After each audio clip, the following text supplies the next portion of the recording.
Join me, Mark Windows, for Windows on the World live every Sunday 9 to 11 p.m. GMT. Check out our archive and programme stream at windowsontheworld.net. Welcome to this Windows on the World special, and this features Raj Mahay from Wolverhampton, who Kishni Mahay killed by a speeding police car. I'm going to read this off the website, kishnimahay.com. And it's an online petition on the website, and windowsontheworld.net. That's kishnimahay.com. Raj on the website. I spent 3 decades pursuing justice by mother, so she may get dignity in death, finally resting in peace and the close. Each day for the last 29 years, I have questioned myself if there is such a thing as real justice at all. Across these years, I have tried to take the case for the miscarriage of justice that incorrectly reigns unchallenged. Kishni Mahay was killed as a result of being knocked down by a speeding police patrol car, was not under the favourable conditions of the road ahead. It's my mother was on pedestrian crossing at the exact time of lawful fatality. The subsequent police investigation coupled with post-mortem examination and the eventual inquest hearing a telegraphed assortment of distorted facts. Assassination that my mother was an acute alcoholic to the extent her liver was ridden with cirrhosis. The investigation was simply full of fabricated injuries where the moral compass was made. Police culpability and incriminating evidence was suppressed. I had the alternative for the West Midlands Police in December 2008 as part of a 3-hour comprehensive presentation, which proved to be vastly and worryingly futile. I have no doubt that the evidence amassed surveillance sheets, a police cover of what executed, and key entities that conducted the investigation were complicit in the desired outcome and inquest hearing. Our understanding for the massive voice of justice should unconditionally reside for all to see. There can only be one law of truth leading justice. In August 2015, I delivered by hand an all-inclusive Justice Council fact-sheet to the Prime Minister, David Cameron, down in hope that he will kindly afford me a meeting to reach a rightful conclusion. Regrettably, a favourable reply was rendered. I hope you will obey the information on the website and sign the e-petition and be empowered to use your social media platform to forward this campaign to your family, friends, work colleagues and neighbours. The time window of 6 months is allowed to get the required amount of signatures, 100,000 signatures, to prompt debate within Parliament, the House of Commons. If you would like further information, to kishnimahay.com. And here's the interview I did with Raj. First of all, Mark, I'd like to thank you for giving me the opportunity to basically share this experience, and hopefully the audience will spare a little space in their heart and hopefully take on board what I've said today. And with that said, they will then be engaging in the e-petition. The aim of the e-petition is to get 100,000 signatures with a view of getting a debate in the House of Commons, which will hopefully lead to a independent inquiry. In terms of the actual backdrop to this case, my mother was killed by a police officer.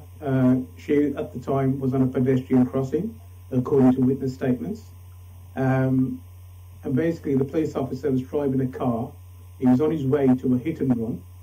And unfortunately, he was speeding in a built-up area, which meant he was unable to take evasive action to avoid hitting my mother and basically throwing her 40 yards to her death. He was speeding, according to eyewitness accounts, he was in excess of 70 to 80 miles an hour, as I say, in a built-up area. And the road itself is quite hard to negotiate, even for if you're doing 30 miles or 40 miles an hour.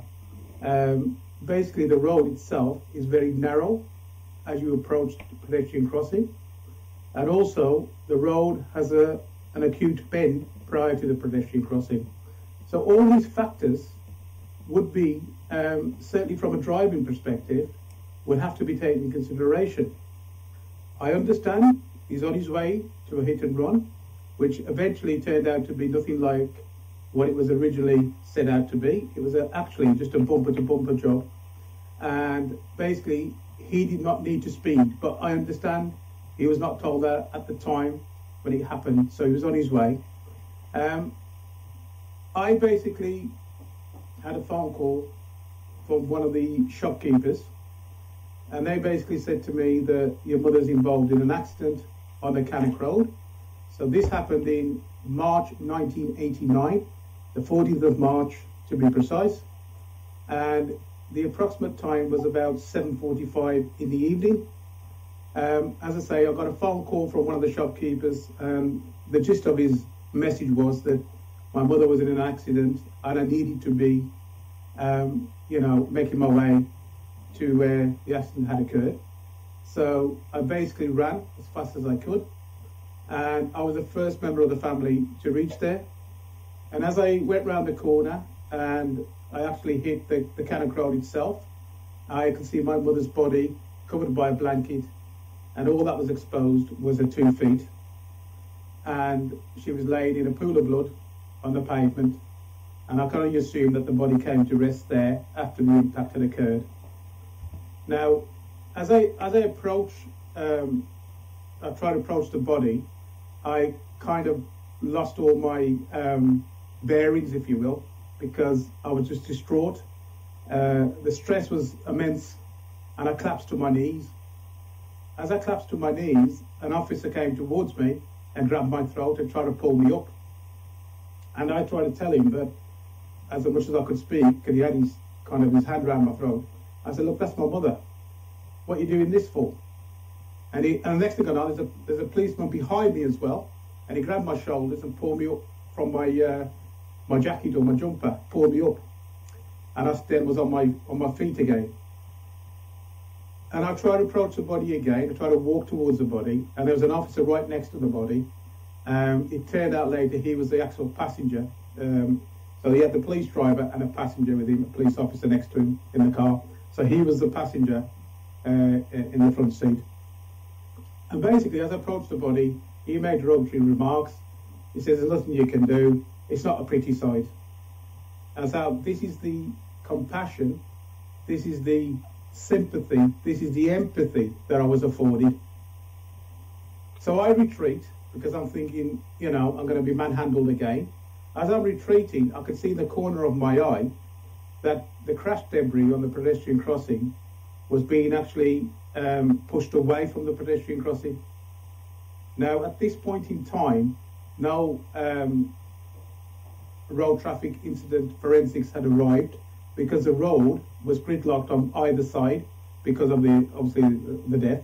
And so invariably what was happening was they were systematically defacing the crime scene. They did not ring fence it. They did not make any attempt to keep that area sterile for, as I say, the forensics guys to come onto the crime scene and actually do their evaluation and their account of what had happened. So as I'm watching this in the corner of my eye, one of the shoes is kicked towards me, and I don't know what happened to me. I just felt the urge to pick it up, and subsequently I did pick it up, and I've had it to this day. And I could see around me, it was just mayhem. There was onlookers. There was like I say, traffic was halted on either side. The police were doing their hardest to basically move debris away from the pedestrian crossing. As this is happening, other members of my family are now arriving to the crime scene. As they arrive, they are quickly corralled into cars, waiting cars, and they're driven back up the Powell Street where we lived, because that area was clear. And basically what happened was they were just taken away from the scene. Now my father, obviously he couldn't get to the crime scene as fast as everybody else, so he arrived slightly later. And as he arrived, an officer put his arm around his neck and tried to pull him back. And again I said to the officer, "Look what you're doing, this is his wife. That's my dad and this is his wife." And until I said that a couple of times, there was not actually registering what was going on. And as they were becoming more and more irate, they started calling me a packy bastard, you black bastard, what you effing out playing at, and all this. They was coming out with all these kind of words, absolute racism, absolute derogatory terms, unwarranted, no provocation. I'm trying to explain that he's my father, that's his wife, you know, what you doing this for? And we get abuse. So next thing I know, my father's taken away and he's taken back home. So I'm the last one to stay on the scene. And I could see the way there was moving stuff around, where they was trying to, well, in essence, they were trying to, you know, conceal all the evidence, if I'll be truthful. Now, Raj, I just want to bring in a few points here that are very important. That your mother was the 6th person to be killed in a police chase or by a police car in a fortnight in the country at the time. And that is correct. Yeah, that is correct. The witness who came forward and was actually presented on the television at the time did state that your mother was actually on the crossing when she was hit by the police car. And of course it was stated, I believe, that there was a red light as well. I can clarify that further for you, yes. Mark. The lady in question was Mrs. Violet Mahay. She basically came on one of the TV items, on one of the bulletins on the following evening, and basically she was asked, without any ambiguity, without any confusion, she quite categorically said that my mother was on the pedestrian crossing, and when the reporter asked her again, she said yes, she was on the crossings when she was hit. Now, in plain English, you can't get any clearer than that. And I actually met this lady a couple of days after, and I approached her and I asked her, I said, look, I saw you on the news, and thank you for volunteering that information. And she basically said that she was horrified by the way the police had treated me, because obviously she saw this, as I mentioned earlier, the way I was treated. And basically she said that, you know, she was quite happy to offer a statement in relation to what she said on the TV news. So she was quite adamant that she had witnessed my mother actually on the pedestrian crossing at the point of impact. Now that's the clearest she can get. Another lady who actually was on one of the TV news as well, Abimla Devi Banga, she was actually the shopkeeper. My mother was actually on her way to the shops, and it was Mrs. Banger's shop that she was going to visit. And the actual shop is right adjacent to the pedestrian crossing. So my mother would not need to, you know, take alternative routes to access the shop. And if you come from the pedestrian crossing and keep walking straight ahead of you, you actually walk into the shop. It's that kind of close to the pedestrian crossing. So basically, she said in one of the papers, in a couple of the papers actually, that the car that she witnessed, the police car, Larry's, was driving between 80 miles an hour. So 80 miles an hour. So let's translate that into real terms. It was very fast. Let's just say it was very fast. The other thing was that she said that debris was scattered all over her shop window. And that can only be the case if my mother was on the crossings at the point of impact. There's no other reason for debris to shower their shop window. So that was another thing that was concealed. And the two ladies in question, so that's Mrs. Violet Mahay and Mrs. Bimla Devi Banga, were not summoned to appear at the inquest hearing. And these were two people or witnesses that were pinnacle to the case that we are trying to make, that my mother was on the crossings at the point of impact. Now, the police have come out on numerous occasions, even up until 2015, when I was interviewed by the BBC. They kind of repeated what they said before, which was that my mother was in the near vicinity of a pedestrian crossing. So that's what they've always maintained, but the two witnesses, as I've stated, were not actually involved or asked to volunteer their information. Either they were suppressed or they were interviewed at some stage and their information was suppressed, or they cherry-picked favourable witness statements that they deemed fitted their kind of story. And I can only say, and I mean, if I just continue chronologically, the actual death was on the 14th of March, as I said earlier. The following day, on the 15th of March, I personally went to identify my mother's body. I was taken to a nearby police station, and there's a small mortuary on the side of the police station. I first went into the mortuary with one of the sergeants, and I obviously identified my mother. And then I was then taken to the police station itself, which was across a car park. As I left the mortuary and got onto the car park to get into the police station, I saw one of the officers from the night before.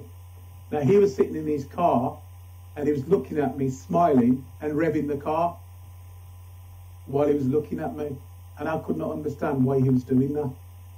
It seemed that, you know, as far as the police or the West Midlands police were concerned, my mother was expendable. She was nothing to them. And as far as they was concerned, it's just another day at the office for them. And this is what I'm on about, the compassion, the sympathy and empathy. It was non-existent. In fact, it was non-existent, you know, and I'm not going to make excuses for them. That's how it was. Then as I got into the actual police station, I was taken to an interrogation room. Bear in mind, I'm on my own. Nobody else from the family is with me. I have no friends or anybody else with me. I'm on my own. I get put into an interrogation room for 10 minutes when nobody turns up. There's suddenly two officers entered the room. One was representing the Police Complaints Authority, which was then later becoming the Independent Police Crime Commission. Basically, they came in, and the first thing they said to me was that my mother was at fault. The investigation is a mere formality, and basically I should back off. And if I don't back off, there will be consequences. And as he's saying this to me, he's pointing his finger towards me in a very aggressive manner. So I can only assume what he was saying, he kind of meant it. And that was the nature of his body language, you know, and how he was animated. And that's what he was trying to do. He was trying to scare me. And he also said that, do you want to see your 2.5-year-old daughter grow up? Which I found very harrowing and very, very frightening, to be honest with you. But I maintained my kind of pose as much as I could. And I just put my head down and I started shaking my head. I'm thinking, this is it now. All the indications are now, this is a cover-up. This is a police cover-up. And as I got my head down, I'd have had enough by that time. Another officer then walks back into the room. He's the one who actually took me to the mortuary and got me to ID my mother's body. And he walked into the room and he said, would you like to go home now? And I said, yes, please. So I went home. He took me home in his car. And as I'm getting nearer to the house, he said to me, under no circumstances speak to any sections of the media. That's the written press and obviously TV or radio. And I said, okay, if that's what you want me to do. Obviously, I just said that for the sake of saying it, because all I was concerned about was leaving that car and going back home. So as I got near the home, I got out the car, and in front of me was the BBC and the ITV Central News for the West Midlands region. And they approached me and they said, would you like to give a statement? And one of the statements that I gave was that I did not know why the car was coming at that speed. I don't know what the circumstances were, but as a result of this, you know, my mother's been killed and she's never coming back. And I also appealed for witnesses because, as I say, the penny had dropped. And when I say the penny had dropped big time. I knew this was a police cover-up because, I say, the way the officers were acting around me and what they were saying to me. And basically, I gave, interviews to both BBC and ITV, but only one got transmitted, unfortunately. But nonetheless, I got my point across. And that was the nature of what they did. And obviously, the solicitors got involved, the family solicitor got involved. He asked the police or the PCA for any documents and witness statements in readiness for the inquest hearing. They subsequently refused to give anything to us. First they agreed.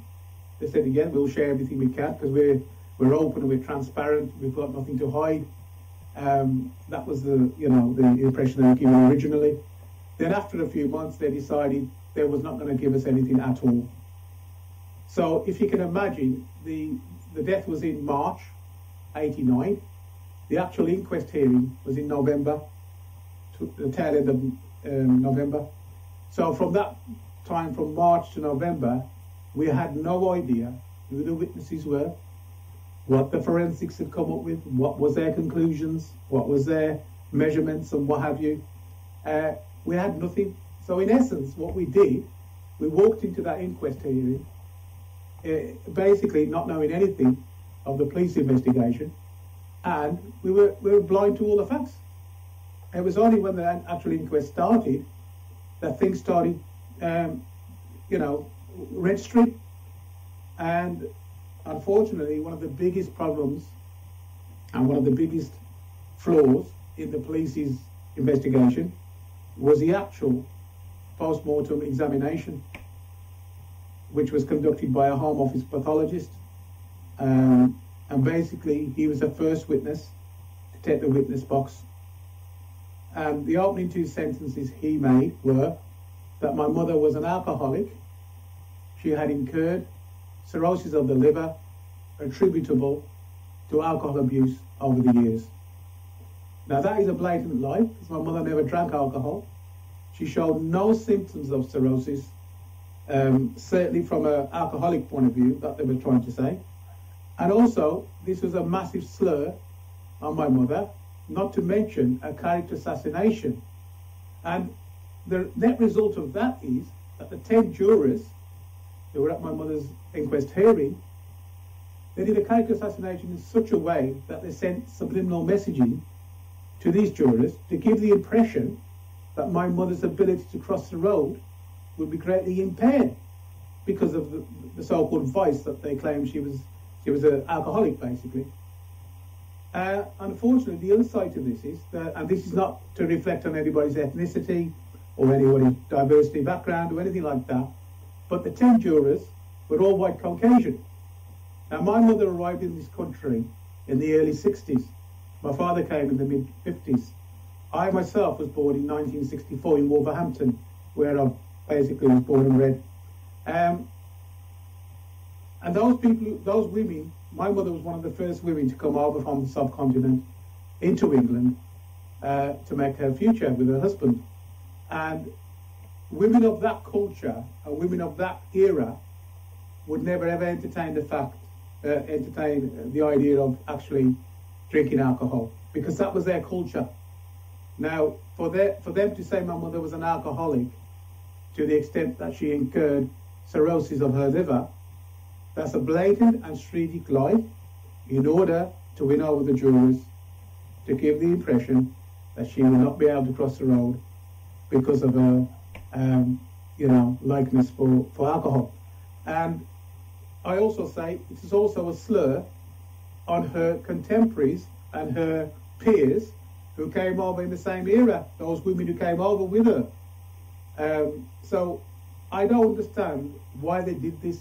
Not only have they killed my mother and denied the fact that she wasn't on the pedestrian crossing due to the reckless driving and not driving to the favourable conditions of the road, but they've also done a character assassination. So in my eyes, and in our family's eyes, they basically killed her twice, one in the physical sense and one from a character point of view. And then on the news itself, one of the police officers, who was actually acting as the press officer or the public liaison officer, referred to my mother as the old proverbial dog who actually darted in front of the police car. And to use derogatory terms against the deceased, I mean, that shows how far or how much they thought of my mother. As I said earlier, as far as they were concerned, she was an expendable. She was nothing to them. And they did everything they, in essence, I would say, commandeered this investigation to the extent that when it went to the CPS, as far as the CPS were concerned, there was no case to answer. The police officer in question wasn't even disciplined internally by the West Midlands Police. So it all points to a police cover-up. And I can only suggest then that this is, you know, the way or the culture of West Midlands Police. Now, one of the officers who was on my mother's case, I was invited to go to the police station. I was called up one evening and I attended the police station. And he basically said, I'm off the case now. And I asked him why. And he basically said that he's been asked to go and do the Hillsborough investigation. My mother died in March, and Hillsborough happened in April. So the West Midlands Police were actually then expected to investigate the South Yorkshire Police regarding the Hillsborough investigation. And I can assure you, I was not surprised in terms of the outcome of that investigation, because those families have suffered, and it's all because they did another cover-up in Hillsborough. And I can tell you that because that officer, the way he was acting towards me, and the way things he was conducting himself, and the way he was saying things to me, it can only point to closing ranks, nepotism, and looking after, you know, each other in the police. But in my eyes, a crime is a crime. A police uniform is not a disclaimer. A police uniform is not a defence. And you've done a crime, like a civilian, you're expected to be accountable for it. And, you know, the criminal justice system in this country will give you a fair trial, as much as they can, but nonetheless, you have to be tried in a court of law for your crime. Now, what they've done is sidestepped all that just to protect the integrity, and I use the word very loosely, the integrity of the police officer concerned, the police officers that arrived at the crime scene, and also the actual West Midlands Police Force in its entirety. Because they did not want a public outcry. And as you rightly say, Mark, my mother was the sixth person to be killed by a police vehicle in a 2-week or a fortnight period. And my mother was the only pedestrian in that sequence. All the other deaths were either in cars, or they were parked cars, or, you know, there wasn't pedestrians. So they wanted to avert a public outcry. And that was their intention. And they did this through commandeering the investigation, as I say, and by using these, I'm loath to use the word tactics, because they ain't tactics. These are basically taking a case and making it fit an outcome, regardless of the evidence, regardless of the witnesses, regardless of anything else, to fit their own particular outcome. And that's what they did. Yes. Now, this is a very big point, that the independent witness came forward and they still carried on with their story, and it wasn't challenged in court. And you were telling me before the interview that you couldn't get hold of these people. You couldn't get hold. There were 2 witnesses and you couldn't get hold of them. There was somebody who said that the police car may have had flashing lights, but the siren wasn't on. So yes, that would indicate that they were entirely negligent, as what the evidence was that there was a red light at the time as well. Are those facts all correct? My understanding is, Mark, that the witnesses that were either in the press or on TV kind of concur with what you've said. What I will add on top of that is that they have always maintained that the flashing blue lights were in operation, the sirens were blaring on that police vehicle, but on the contrary, other people say different.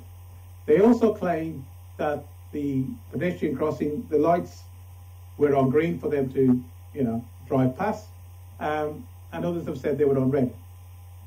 Now, in a quality investigation where you bring all these facts and try to analyse them, then you would get the definitive truth, which would then hopefully lend itself to a an outcome that would be justified, and their rationale would support that.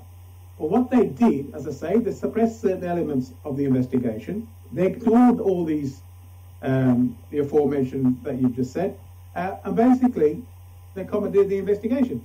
Now, I know for a fact, a lot of people have said that they basically just talking about speed. They were just thinking about speed, nothing else. They wasn't worried about who's in front of them.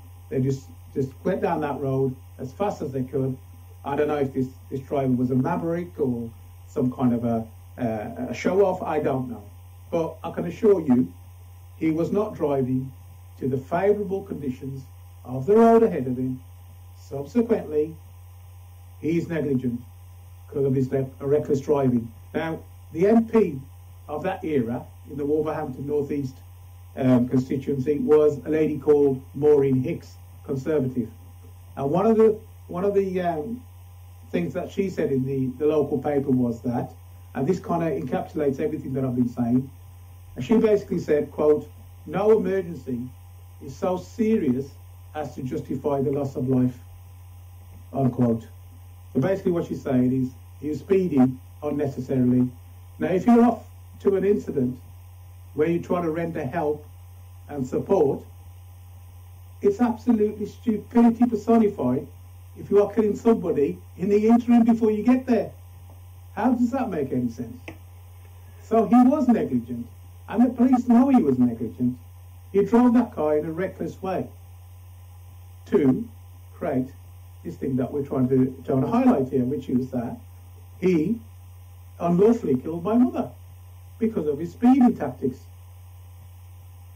They also said basically in the inquest that one lane, and this is one lane of the road, was just over 4 meters wide, and that is absolute joke. The road has since been widened on the pedestrian crossing. It's still not 4 meters wide. So where did they get that from? Again, it was used purely for the inquest hearing to confuse and mislead the 10 jurors, to give the impression to them that the person who's driving that car, their police officer, was in control, did everything that he could do to avoid this fatality. But alas, he didn't, because all the factors that they presented were false. They had no bearing on reality. And as a result of that, they basically brought out or made a case, if anything, against my mother, citing her stupidity for not recognising or hearing or seeing, one, the blue flashing lights of the car, and also not hearing the actual sirens blaring. So in effect, they made a case against my mother. So that would suggest to me then she had suicidal tendencies. So where does that come from? So they basically demonised my mother to the extent that it was basically an open shut case as far as they're concerned. And as I said, the CPS, it was such a weak case before he got to the CPS, they weren't even entertaining the idea, let alone look at the file. So that's how these people worked in 1989. And if I may just add slightly a bit more on that, Mark, this was the era, if you may remember, and some of our audiences might recall, this was the era when we had the Serious Crime Squad that worked out of Birmingham. And the Serious Crime Squad were actually disbanded in 1989 by then the police constable, the chief constable, who was Geoffrey Deere. They disbanded the Serious Crime Squad because of the Birmingham 6 case and also the Bridgewater 4 case.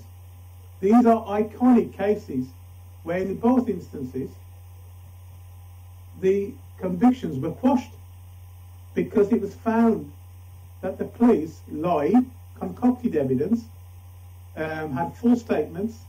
They got statements from the people who were actually convicted under duress. So this is fact. This is not something that I've made up. This is history. History will tell you that.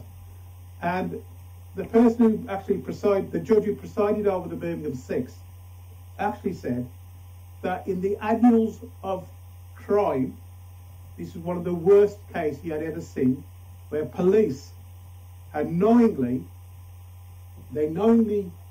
knew that these 6 people, the Birmingham 6, were innocent, but they was going to be fitted up for that crime regardless, because they fitted the bill.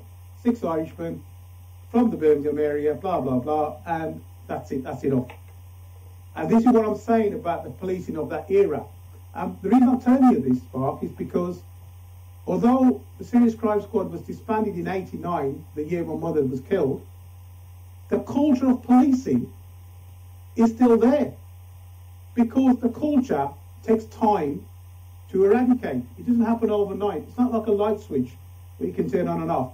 So you have officers of various echelons of the police who were corrupt. I'm not saying everybody was, but unfortunately in key areas they were, because for cases to go through like that, they have to be complicit. And I will extend that further to the Home Office pathologist in my mother's case, and also the coroner who oversaw my mother's inquest hearing.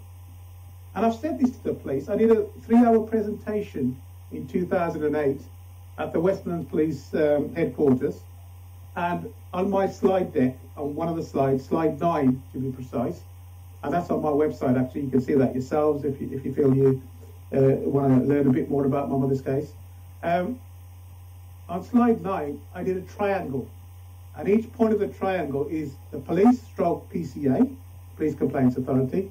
The other point is the Home Office pathologist, and the other point is the Majesty's coroner. And I said these 3 people were complicit in the police cover-up. And I delivered this to the police in 2008. And they just looked at me and just, they said, okay, we'll take that on board. In 2008, when I did this actual presentation, they promised me potentially we could have another independent inquiry by a police force other than the West Midlands Police.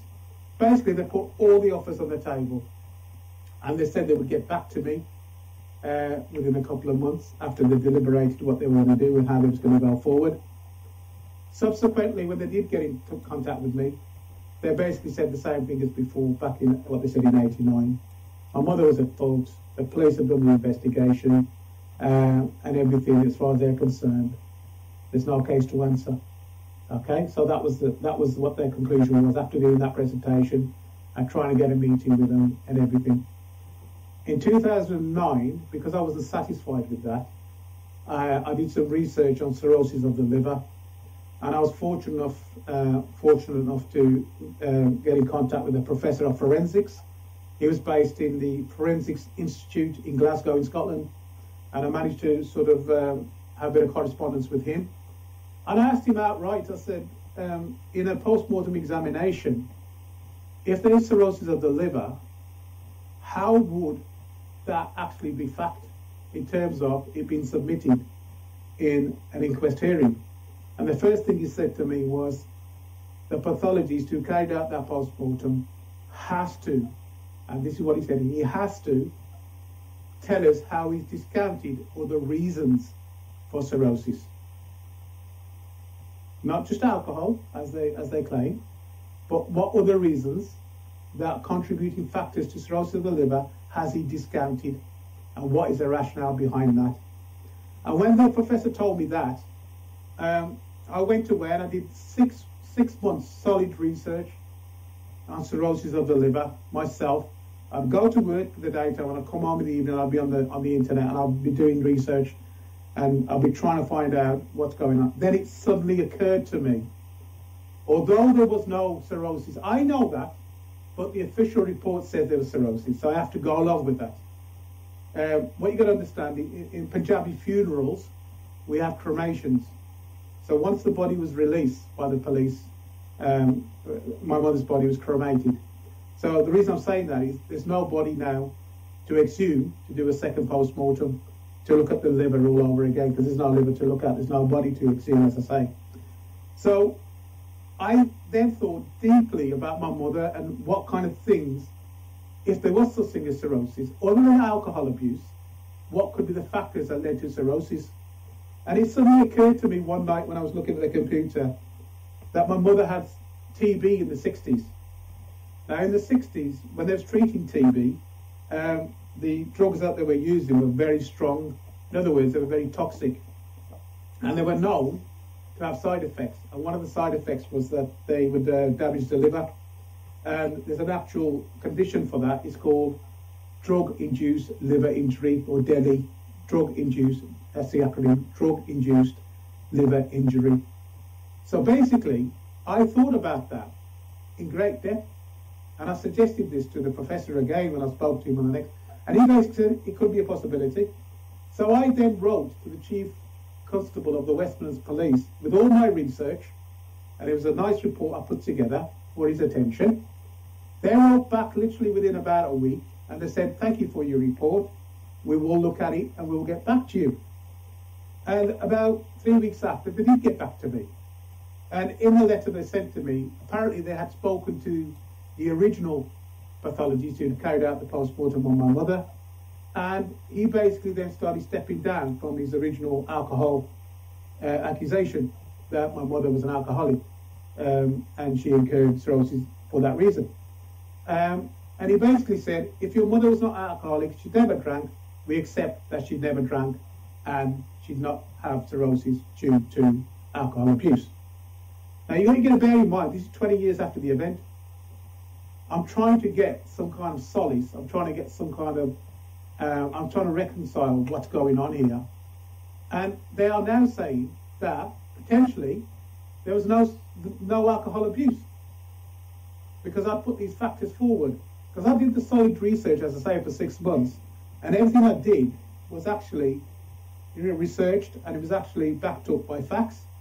So they could not deny that. So they decided then to back down.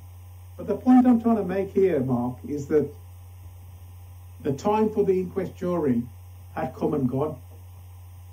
The time for the inquest verdict had been delivered, which was accidental death with no case to answer. But if those factors were then aired in that actual inquest hearing, I am sure that we would have a different outcome today.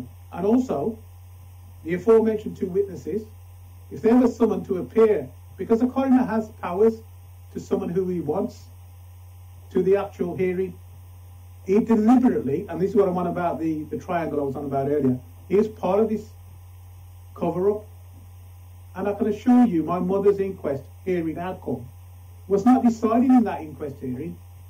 It was decided beforehand by other entities, namely the post-mortem report by the pathologist, the coroner who conducted the actual inquest hearing, and obviously the PCA who conducted the investigation. So they decided beforehand how they was going to present the facts, which would be favourable to a verdict of accidental death. And this is what I'm saying, the decision was made beforehand. It was just played out in the inquest hearing because the facts were presented in such a way that this would be quite the case. Does that make any sense, Mark, in what I'm saying in terms of... Well, I think you've done a great job in explaining the whole thing, and you've run the historical timeline of it for everybody. And I think it's very important that we just reiterate that your solicitor was not allowed access to the original transcripts of the officers, because often when this police evidence is looked at, what officers write down, they often contradict each other, and if it's been done in collusion, that can be often spotted. So the mere fact that they withheld those is pretty damning, and the fact that they decided not to call the witnesses is even more damning, even though one of those witnesses at least was presenting herself on the television stating that your mother was on the pedestrian crossing when she was run over. So that's just in summing up. But is there anything you'd like to add before we go into your latest campaign? Well, what I would say to you is that, you know, if civilians are involved in a similar kind of situation, we would be separated. So there's two of us in a car, we would be separated. And we were expected to then be interviewed by police officers and give statements. Now, you just mentioned to me, and you kind of reiterated something in my mind actually, there is collusion going on in terms of the statements that were given both by the driver and his passenger. So I'm under no illusions that this was actually, they got together and they basically concocted the same statements. And if we would have had access to those, I'm sure my solicitor would have picked that up. Like you say, the wording, the phrasing, the sentences and how they would have expressed themselves would have been self-evident that there's some kind of collusion going on here. And I'm sad to say, I think that was the case. Both of them got together under the auspices of the police themselves. Like I say, the police force were trying to avoid any adverse publicity on their force. So I'm sure they was given a helping hand with that as well. As I say, I am under no illusions. This was nothing short of a plain sight cover-up. It was so obvious that you would deny it yourself, say, nah, that can't be possible. And I say that because there's three elements to this plain sight cover-up. First element is that they control the investigation and access to the evidence therein, as we've just mentioned. They also control the interpretation and how the death is explained to the media and the public at large. So they're basically trying to sell their story. Bear in mind, they're coming to our family and myself and saying, give us the witness statements, give us witness names, we will interview them. But what they're doing, in effect, is controlling the investigation. And that's what I mean by commandeering the investigation. And the third thing they do is they control the litigation in order to prevent legal discovery and any actions thereafter. So what they're doing then is controlling all these elements, and it all points to a plain sight cover-up. That's my take on it. It always has been. As I said, I was under no illusions when I went to ID my mother's body the next day, on the Wednesday, and when I was treated the way I was treated, and when I was driven home by that officer and told not to speak to any members of the media, because that was trying to tell me they was trying to control it the best they could. And unfortunately, they didn't control it, because I gave a statement to the Express and Star, which is my local newspaper, and I said that this is a police cover-up. And that's fact, that is. You can see that on my website. It's one of the archived media pieces that's on there. So that's what I would say, Mark. It's a plain sight cover-up. That's what it is. And there's no other words I could. I'd love to be more diplomatic or more, sort of pleasing in terms of my language, but I can't put it any other way. They did what they did because they knew they were guilty. To avert the guilt, they had to do these things. So, that is basically the backdrop to this case and the basic elements to it. Yes, we chatted the other day about a case that I've reported on, and it has similar elements. I mean, yours is much more serious in the consequences, obviously, but there are people who have contacted me, someone else from your area as well contacted me about this particular police force that I reported on, the Kent Police, and he had the same or similar experience, and none of these things have got any better. In fact, under privatisation and the controlling of the narrative about crimes, then it only gets worse, because what we're finding is this thing called, I call it crime farming. But what you've got on one hand is that the police won't actually attend when they're needed, and when something happens, there's an incident, they're looking for as many people to prosecute as possible. It seems to be what's going on. So if they do attend, defendants are created out of defence witnesses, which is extremely serious. That's something we've covered. But in conclusion for this interview, would you like to tell people where they can go, where they can find the petition, and also, first of all, just tell us your website. Yes, the website is www.Kishni Mahay, that's KISHNIMAHAY, all one word, .com. Basically, if Mark can put that on one of your slides, if you can. I'll do that for you. Yes, yeah, that'll be on the interview. Just to get that clarity across to our audience. The other thing is that basically the whole idea of contacting your show and trying to get this publicity, basically, Mark, is that I've launched an e-petition, and the e-petition is something that will go live on the 18th of June, Monday the 18th of June. And the purpose of this e-petition is to acquire from the public across the UK 100,000 signatures, which would hopefully then be the ammunition to actually have a debate in the House of Commons, which will then lead to, hopefully, fingers crossed, to an independent inquiry where all the facts will be laid bare, and if there is any wrongdoing, that will be exposed.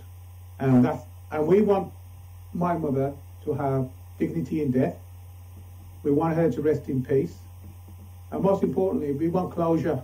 Within the 30th year of this catastrophe, that's the only way I can describe it. And it plays on our minds day and night. We go to bed thinking about it, we wake up thinking about it.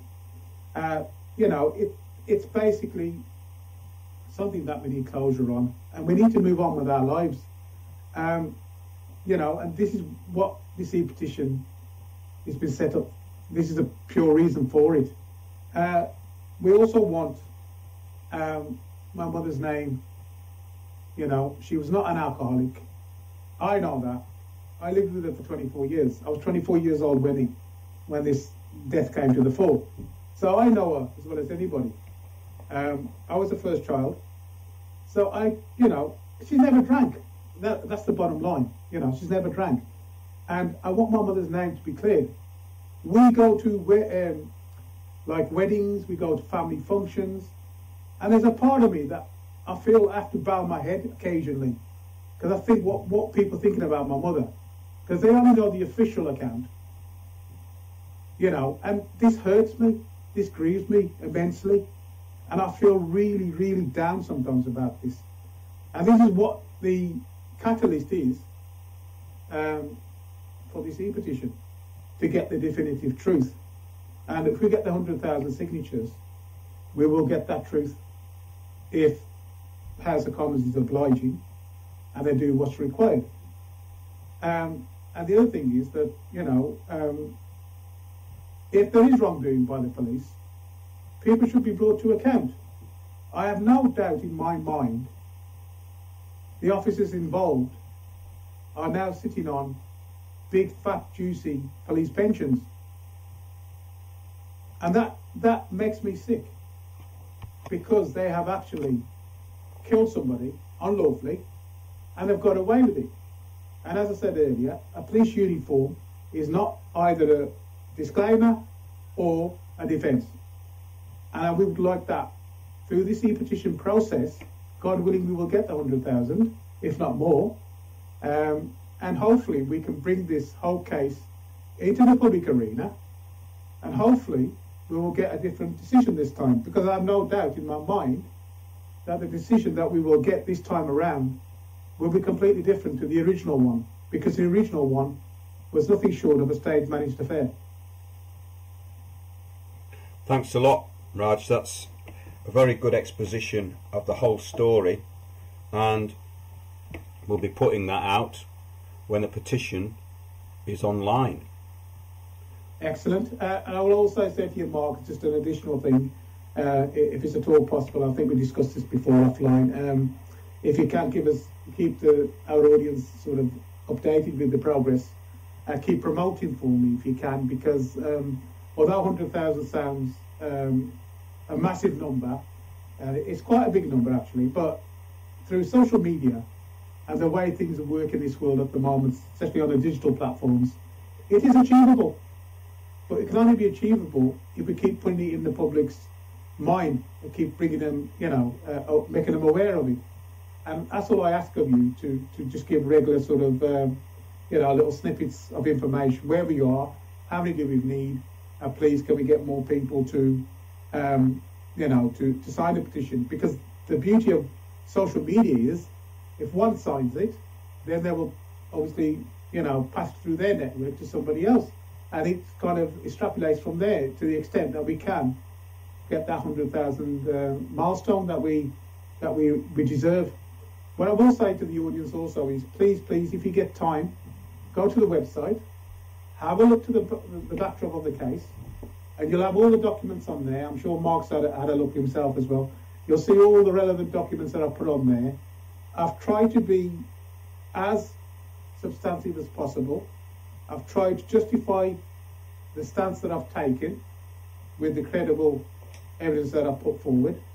And hopefully, all these things, the sum of all these things, will be exactly what the petition is set out to do, which is, like I say, to get justice for my mother. Until we get justice, we won't get no peace. And that's, I know it's a bit of a outworn sort of slogan, but no justice means no peace. And that's all I'm appealing to everybody who's listening to this show now. Please support me best you can. Please support my family the best you can.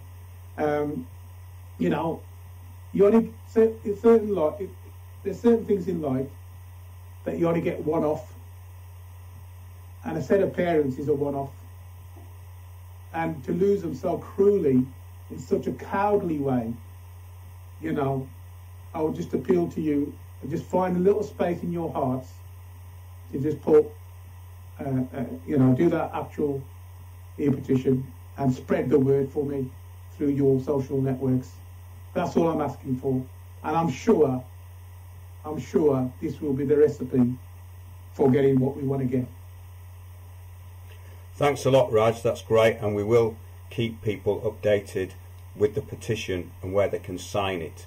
Thanks a lot for being on Windows on the World. I appreciate your time, Mark. Thank you very much.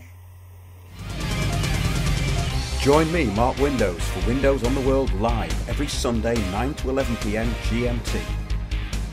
Check out our archive and programme stream at windowsontheworld.net.